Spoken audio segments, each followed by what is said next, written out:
WYKB 1404 kHz is a commercial broadcast station owned and operated by the Radio Philippines Network Incorporated as authorized by the National Telecommunications Commission with permit number BSD-0037-2015. Our studio and transmitter is located at the RPN compound, Purok KBS, Barangay Subag, Bacolod City.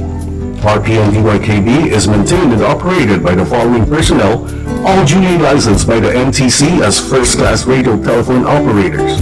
Chief Engineer Gesario Takang with license 94-1PVI-12111. Engineer Raimondo Ekang with license 94-1PVI-11245. Engineer Roger Surilla with license 96-1PVI-16548. Engineer Joey Beso with license 97-1PVI-20135. And Engineer Juanito de los Reyes with license 93-1PNCR-5882.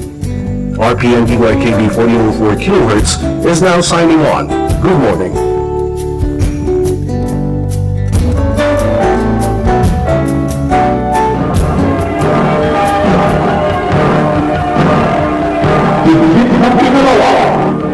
Higit na pinalakas, sumasayo ang RPN Radio Onda. RPN DYKB Radio Onda Bacolod. RPN branches nationwide. Patuloy sa paglilingkod sa sambayanang Pilipino. DYKB Bacolod, mas pinalawak, mas pinalakas. DYKB Radio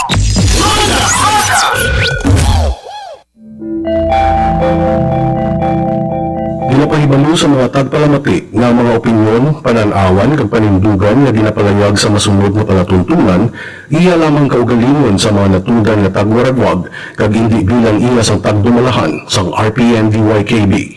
Madamo gid nga salamat.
Pulong sang Kabuhi, isa ka programa nga ginpangamuyuan kag ginasakdag sa mga kauturan sa Kinsian Fundamental Baptist Church sa Banwa sang Hinigaran. Yari karon ang inyo nga alagad. Yes, good morning mga abyan ka mga kauturan naton nga padayong gid nga nagasakdag kay nagapangamuyo sa aton nga programa sa kahanginan Pulong sang Kabuhi sa liwat ininyo alagad sa kahanginan Pastor D ni siya CUNAHAP nga padayong gid nga nagapangamuyo sa matagisa sang kabuhi nga i-sustain kita sang Dios sa level sa protection sa aton sang Dios sa sining mga panag-on nga kulang taon naton kadamo lagi sa mga senyales nga ang Dios naton nga buhi lapit na lang gid magkari kabay pa mga abnay kang mga uturan nakaaman na kita kag kun wala pa man ang mga pulong nga aton mapamalandungan diri every Saturday and every Sunday sa sining programa sa kahanginan Pulong sang Kabuhi magahatag sa aton sing pagpahanumdum nga ang Dios naton magakari magahatag sa aton sang kabakod samtang yari pa kita diri sa kalibutan nga nagapaningkamot sa matagadlaw nga tanan kag ginabugayan man kita sang Dios naton sang tanan nga kaayog katutom niya sa matagadlaw nga tanan sa liwat maayong aga sa tanan sa mga kauturan naton nga ara sa kabukiran diri man sa kapatagan sa kilid man sang baybayon wara man sa kalalawran maayong aga sa inyo even sa iban nga mga kauturan naton nga ara sa iban nga bahin sang Pilipinas o iban nga pungsod sa kalibutan maayong aga gid sa inyo tanan-tanan. Way ta kabalo kung maayong aga sa iba ni, maayong udto, maayong hapon, maayong gabi. But ang aton nga pasalamatan sa Ginoo, ang kabuhi na naman nga iya gin-sustain sa aton sining adlaw diri sa aton nga kag ang aton nga petsa subong February 23. No, kag kung may mga announcements kamo dira sa mga abyan naton yung mga pastor, sa mga members, sa mga kasimbahanan nga may mga announcements, pwede kamo diri ka forward sa inyo nga mga announcements no sa akon. I-chat nyo lang ang aton page dira sa Facebook, Pulong sang Kabuhi, or even ang mga videos naton kung may gusto kamo da ipa-shout out o gusto kamo ipag-greet sa aton. Just comment sa aton yung mga videos. Pwede yung ma-search ang aton mga videos through YouTube or even sa Facebook. Okay, search nyo lang RPN Radyo Ronda, RPN DYKB Radyo Ronda 1404 kHz, and pangitao yung gaya ng Pulong sang Kabuhi na ma-remind kita sa pulong sa Diyos anytime, anywhere. Amo ni subong ang advantage sang aton nga social media, alright, nga madamo kita sa mga kauturan nga masiran sa pulong sang Diyos, and even anytime, anywhere malantaw nila, makapamalandaw sa pulong sa Diyos. Alright, kung hindi sila kaabot ya sa aga, alas 6, pwede sa karon ako malantaw sa pwede man. Pero, mas maayo man nga pamati kita live. Live kita diri sa aton nga programa sa kahanginan. Alright, nga sa mga may radyo dira, ara sa 1404 sa lisuan sa inyo nga mga radyo, 1404. Ginatamayaw naton mga kauturan naton dira sa Hinigaran Fundamental Baptist Church. Alright, mayong aga sa inyo dira, no? Siguro bag-o lagi din nakatapos ang ilang morning devotion. Every first Saturday and every last Saturday of the month, morning devotion ang mga kauturan dira sa Hinigaran Fundamental Baptist Church. And gina-congratulate natin gali ang Fundamental Baptist Christian School nga ministry man sa Hinigaran Fundamental Baptist Church nga nag-celebrate sang last week sang ilang 37th year foundation day. Okay, grabing katutom sang Dios dira no sa ministry ito gan sa Ginoo kay Pastor Gideon Romero, and even subungin padayon ni Pastor Arden Romero kag kaupod man kay Manay Mary nga padayon ginagapamati sa aton dira sa radyo sa Hinigaran, and even kay Ma'am Merden no nga padayon sila naga-support sa ministry ito gan sa Ginoo sa ilatanan. Alright, so sa dingatin magapamalandong sa pulong Ginoo, we will close this month ang gina-celebrate niya sang kalibutan ang ining love month. But kulang tawo naton ang gugma sang tao may mga kakulangan ina. Ang gugma sang tao may mga kasaipanan man ina kun makaisa. Pero aton nga pamalandungan ang gugma sang Dios wherein it is hindi naton bala ma-debate hindi naton ini mahambal nga hindi ini matuod, because each and every one of us can prove and proclaim that the love of God is true.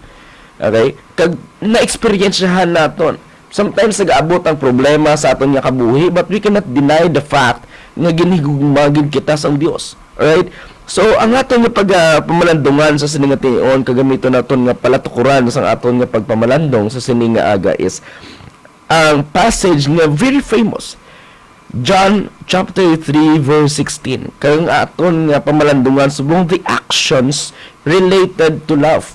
Alright, ang mga actions nga may connection sa ginatawag naton gugma sang Dios sa aton.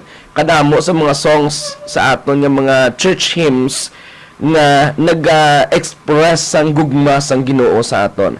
Alright, kanami sini pangkantahon, kanami sini pamalandungan. So sa siningati nion, sa naka-memorize dira siguro, kung hindi nyo ma-memorize, John chapter 3 verse 16, ang pulong sang Dios nagsiling, "For God so loved the world that He gave His only begotten Son, that whosoever believeth in Him should not perish but have everlasting life." Ang Diyos pamaayo sa bersikulo nga ginbasa naton sa siningation, ang gugma sang Dios may action. And kung ang tawo naton ang katawhan madamo sang ginahimo para lang ma-aim, para lang ma-achieve naton ang ginatawag nga salvation. Kag ang gugma sang Dios isa ni ang salvation sa mga results. Alright? Ginigugma kita sang Dios kag isa sa mga purpose niya for us to be saved from our sins, from the bondage of sin. So, ang gugma sang Dios may action gid. Hindi, asalin ko kagina sa atong introduction, ang gugma sang tao niya sometimes may mga kakulangan, may mga kasaypanan.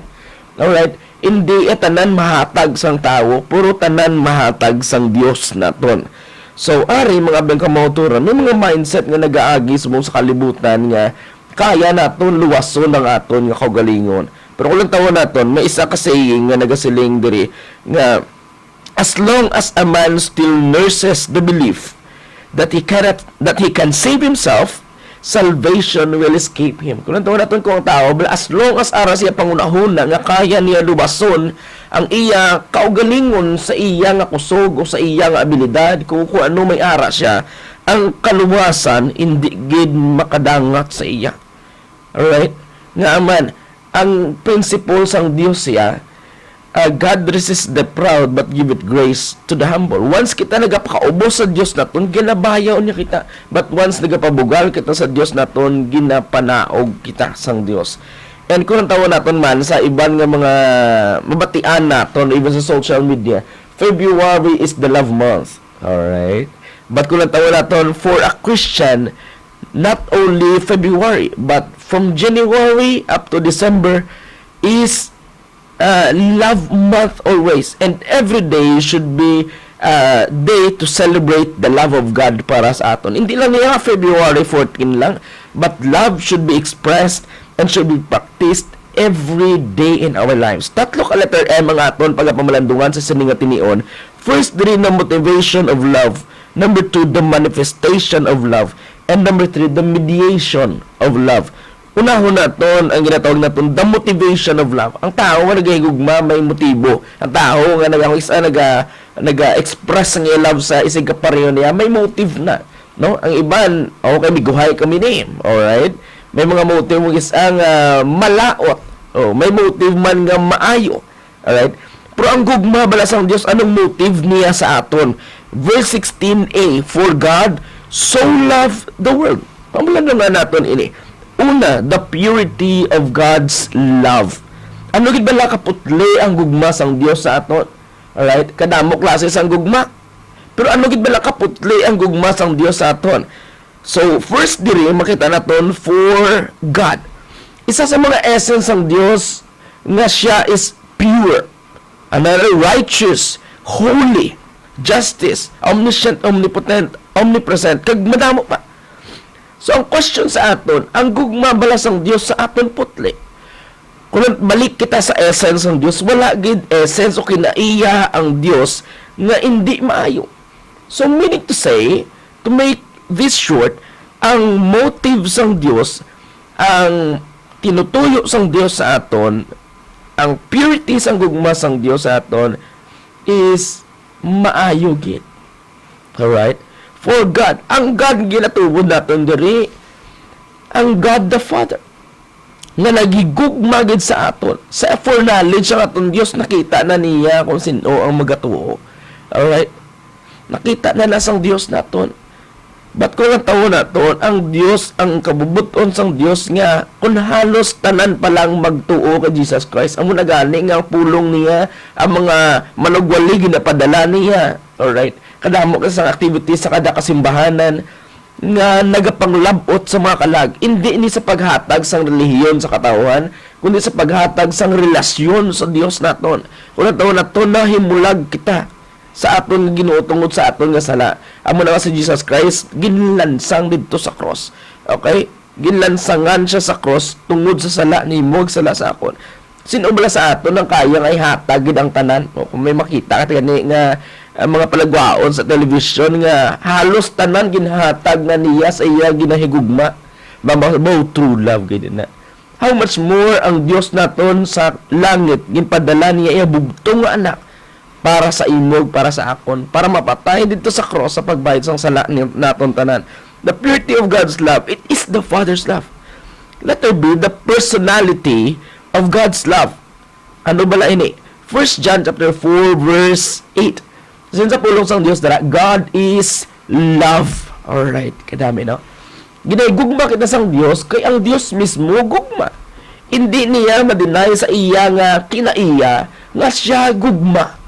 Alright, amo na gani, no matter how much we sin against Him, God still love us. In the book of Romans, sa pulo sa Ginoo, while we were yet sinners, Christ died for us. Even sa kita makasasala, pa si Jesus Christ na patay na para sa aton. And He offers that salvation for you and for me. Amo na nagahulat si Jesus Christ sa aton. Hindi ba nagapanuktok si Jesus Christ at tagsa ka ganaan sa aton nga tagsa ka tagipuso in the book of Revelation na nagapanuktok siya. Okay? Kag kung sino makabati siya kag magabukas sang ila nga tagipusoon sang ila nga kabuhi ka Jesus Christ. For masulod gid si Jesus Christ, maupod gid naton si Ginoong Hesukristo sa aton nga kabuhi. So ang muling ginatawag naton nga personality sang gugma sang Dios sa aton. Ginahigugma kita sang Dios kay ang Dios gugma. Alright? Ang muna sa aton sa kalibutan may mga kadamo sang hatred, kadamo sang envy, kadamo sang strife, kadamo sang greed, kadamo sang lust, kadamo sa mga negativities na katabo sa bugos kakalibutan subong. And I know tanan kita nakanotice sina. And sometimes, and most of the times, we are asking for love. Okay? Nga kinahanglan magigugmaan na yung tanan nga katawan, magigugmaan na ang tanan nga pungsod, magigugmaan na ang bugos kakalibutan kung pwede pa lang. But mabudlay, kung wala ang tao personal nga relasyon sa Dios, hindi kita maka-express sa ginatawag naton nga true love. Kung wala ang tao personal nga relasyon kay Jesus Christ, hindi man kita makahambal nga experience sa nato na ginatawag nga true love. So meaning to say, ang starting point sang ginatawag nga true love is knowing Jesus Christ in our love or in our lives. Alright? So kinahanglan naton mabaton gid si Jesus Christ for us to express, for us to feel, for us to experience the love of God sa aton nga kabuhi. And lastly, okay, that only the purity of God's love, the personality of God's love, the last portion, the purport or the principles of God's love. Alright. Ari pa man nadunga naton, may different kinds sang gugma. Saling natong kagina, amo ning mga gugma sa katawhan, may mga lapses, may mga discrepancies. So ari ito na naton mga different kinds of love nga nabutang diri sa Bible. Una diri ang storge or love for family. Okay? Hindi naton ya makompare ang gugma naton sa atong family. It's very unique. Alright? Ginahimo nato na tanan para sa family. Gapaningkamot kita sa pagtrabaho sa matagal lang tanan. Gapaningkamot kita even sa mga problems nga nag-aagi. Even sa in the midst of disagreements, alright? Discouragements, but still family is family. Amo ni nato nga storge. Filio. Love naton sa aton friends. Different naman iniya. Hindi naman niya naton pwede parehas sa family ang love naton sa mga friends naton. No? So amo ni ginatawag naton nga Phileo, and even the English word Philadelphia, okay, derived from this word. Another is ginatawag naton nga eros or erotic love or romantic love. Alright? Love naton sa opposite sex. Alam mo, sa imong asawa, okay? Sa ginatawag naton sa opposite sex or romantic love. Alright? And lastly, isa pa gid ka essence o isa pa gid ka klase sa gugma diri sa Bible is agape. Right? Or ginatawag natin nga spiritual or divine love or in short, unconditional love. Ang love diri sa John chapter 3 verse 16, for God so loved the world is the Greek word agapan. Okay? Or divine love. For God divinely or unconditionally loved us. Pasalamatan naton kay amo nagugma sang Dios sa aton. Kita nga katawhan may aton nga subjective ang aton nga gugma. Ginahigugma ko siya kay amo ni siya. Kung may gugmaon ko sa ulihi, gusto ko amo ni. Alright? Kag ang difference sang unconditional love sa Ginoo sa aton, ginigugma kita sang Dios maski makasasala kita, maski naghihimo kita sa hindi mayo against sa iya, maski tanan nga negative ara na sa aton. Right? Wala gyud kita sang standard gid no, nga maka-shoot sa standard sang Dios. Tanan kita hindi gid ka-shoot sa standard even amo na gani sa lingsang Romans chapter 3, tanan kita fall short to the glory of God. Hindi kita tanan deserving sa Ginoo naton, but still God loved us. So God is ang motivation sa Ginoo sa aton sa iyang gugma is for us to be saved. He did everything for us. He did it for you and for me. So, kabay pa mga abay kamotoran, as we celebrate love every day, ang pinaka-celebrate nato ang gugma sang Dios sa aton nga kabuhi. And pasalamatan nato ng Dios for everything that He has given to all of us. Kag mga abay kamotoran, ginapahanumdum kita sang gugma sang Dios sa aton because sa uli nga panahon magabalik siya. Kag ang pamangkot, nakahanda na bala kita, nakaama na bala kita. Mga abay kamotoran, diri ako magatakop sa sining closing spiel naton sa tanan nga tion. Abyan, mag-aman kay ang Dios magakariliwan. Maayong aga mga abyan kag mga kauturan. God bless everyone. Pulong sang Kabuhi, programa ginasakdag kag ginapangamuyuan sa mga kauturan sang hinigaran.